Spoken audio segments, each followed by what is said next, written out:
CM voice Nandam మనం తిరుపతి జిల్లా collector కార్యాలయం ప్రజా సమస్యల పరిష్కార వేదికకి వీళ్ళు అర్జీ తీసుకొచ్చినారు. గతంలో కూడా ఈ వెంకటేశ్వరరావు అనే ఆయన మన కాళాస్త్రి నియోజకవర్గం ఏర్పేడు నడి కేంద్రంలో ఉన్న ఒక భూమికి సంబంధించి 3 ఎకరాలకు పైగా దాదాపు 30 కోట్లకు పైగా ఆ ఆస్తి అని చెప్పి ఇంతకుముందే చెప్పుకొచ్చాం మీకు.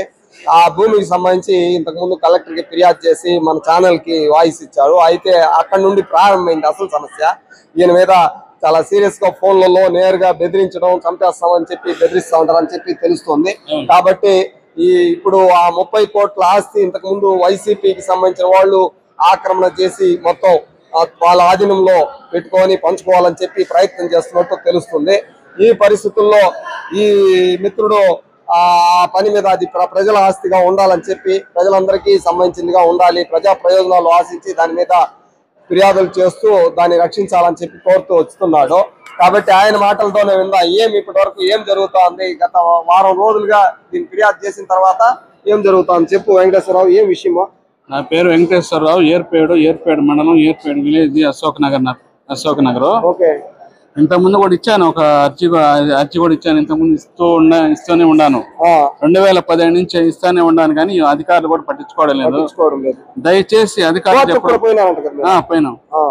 దయచేసి అధికారులకు చెప్పడం ఒకటే, నేను కోర్టు ఏమంటే కొట్టు తోసేయండి అని చెప్పని ఆర్డర్ ఇచ్చింది. వాళ్ళని కొట్టు తీసేయమని కొట్టు తోసేయండి అని చెప్పని మాకు ఆర్డర్ ఇచ్చింది. కానీ ఎత్తుకోము ఎంఆర్ఓ గారికి, కలెక్టర్ గారికి, ఆర్డీఓ గారికి అందరికి ఇచ్చినా కూడా దాని గురించి పట్టించుకోవడం లేదు. పోతే నిమ్మక నీరు ఎత్తినట్టుగా కూర్చోండి ఎంఆర్ఓ గారు గాని, ఆర్డీఓ గారు గాని. నేను చెప్పేది ఒకటే, ఇప్పుడు గత ప్రభుత్వం అయితే అటు చేసింది, గట్టిగా ఉంది, ఈ ప్రభుత్వం అట్లే ఉంది, నిమ్మక నీరెత్తినట్టుగానే ఉండేది. కాకపోతే నేను కోరుకునేది ఒకటే, అధికారులకు అందరికి చెప్పడం ఏమనంటే, సార్ ఇస్తే ప్రభుత్వానికన్నా చందని ఆ భూమి లేకపోతే పేదవాళ్ళకన్నా ఇచ్చేయండి, గుడ్సులన్నీ వేసుకుంటాం. 10 రోజుల తర్వాత అన్నాను కదా, ఇప్పుడు 5 రోజులు అయిపోయింది. 5 రోజులు చూస్తాము, 6వ రోజు పోయేసి గుడ్సులు వేసుకునేస్తాం. ఇప్పుడు కలెక్టర్ కి అర్జీ ఇస్తా ఉన్నాను, కలెక్టర్ వివరాలన్నీ రాశారా మీరు? మొత్తం రాసి ఉన్నాను, రాసి ఇస్తామని సార్. ఇప్పుడు గ్రామంలో ప్రజలంతా ఏమంటా ఉన్నారు? వేసుకుందాం అని చెప్పండి, వేసుకుందాం అంటున్నారు. రాజకీయ పార్టీలు వీళ్ళంతా ఏమంటారు? అతను ఏమంటారంటే, కోనట్రావు మొన్న ఇచ్చే అర్జీకి ఫోన్ కాల్ చేసి నన్ను బెదిరిస్తా ఉన్నారు. నీ పైన కేసులు పెట్టాము, నీదో ఒకటి చేస్తాను, నీ ఎంత చూస్తాము, నేను లేపేస్తానని చెప్పని బెదిరిస్తా ఉన్నాడు.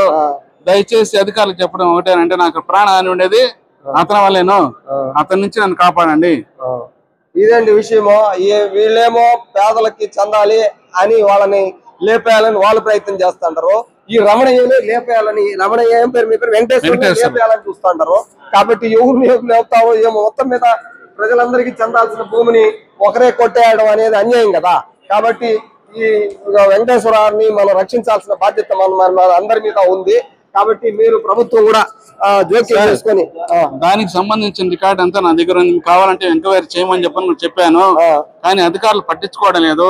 మరి ఎందువల్ల నాకైతే తెలియడం లేదు సార్. ప్రతి ఒక్క భూమి వచ్చిన ప్రభుత్వం మీద కూడా అనుమానం ఉంది. వీళ్ళు కూడా పంచుకున్నారు. అప్పుడు వైసీపీ ప్రభుత్వం ఏదో పేదవాడికి అన్యాయం జరుగుతుందని చెప్పని అనుకుని టీడీపీ గెలిపిస్తే టీడీపీ కూడా అదే విధంగా తయారవుతాం సార్. దయచేసి మీరు ఎంక్వైరీకి పెట్టండి ఆ భూమిని గురించి. నా దగ్గర పక్క ఆధారాలు ఉన్నాయి, ఆధారాలు తీసుకునేసి ఎంక్వైరీ పెట్టండి దయచేసి చెప్పడం ఇదే. ఫోర్జరీ అనడానికి వెంకటేశ్వర దేవరావు దగ్గర కొన్ని ఆధారాలు ఉన్నాయి. ఈ ప్రాంతం ఇది ఇంటి పన్నుకు సంబంధించిన రసీదు. ఇక్కడ మాత్రం సపరేట్ గా కాగితం ఒకటి అంటించి ముద్ర మాత్రం సపరేట్ గా జిరాక్స్ చేసి ఉంటారు. కాబట్టి దీని ఆధారంగానే ఈయన ఫోర్జరీ అని చెప్పి చెప్పుకొస్తున్నారు. కాబట్టి ప్రతి ఒక్క రికార్డు కూడా ప్రతి ఒక్క కాగితం ఫోర్జరీ సంతకమే అందరికి. సంబంధించి వాళ్ళ దగ్గర పత్రాలు ఉండాలి, ఏం లేవు, అన్ని ఫోర్జరీ సంతకాలు, ఫోర్జరీ సంతకాలు. మొత్తం మీద ఇప్పుడు అనుభవిస్తున్న వారు మొత్తం ఫోర్జరీ తయారు చేసినారు. వాళ్ళ మీద ఫోర్జరీ కేసు పెట్టి వాళ్ళ మీద ఎంక్వైరీ చేస్తే అసలు నిజాలు బయటకు వస్తాయి. కాబట్టి ప్రభుత్వ అధికారులు అందులో ప్రధానంగా కలెక్టర్ గారు చాలా స్ట్రిక్ట్, మంచి వాళ్ళని చెప్పి పేరుంది, చాలా సంతోషం. అయితే ఆచరణ చూపిస్తే కదా. కాబట్టి కలెక్టర్ గారు మంచి మనసుతో అర్థం చేసుకొని వెంటనే సమస్య పరిష్కరించే దిశగా ఆలోచించాలని చెప్పి మన కామన్ మ్యాన్ వాయిస్ డిమాండ్ చేస్తుంది.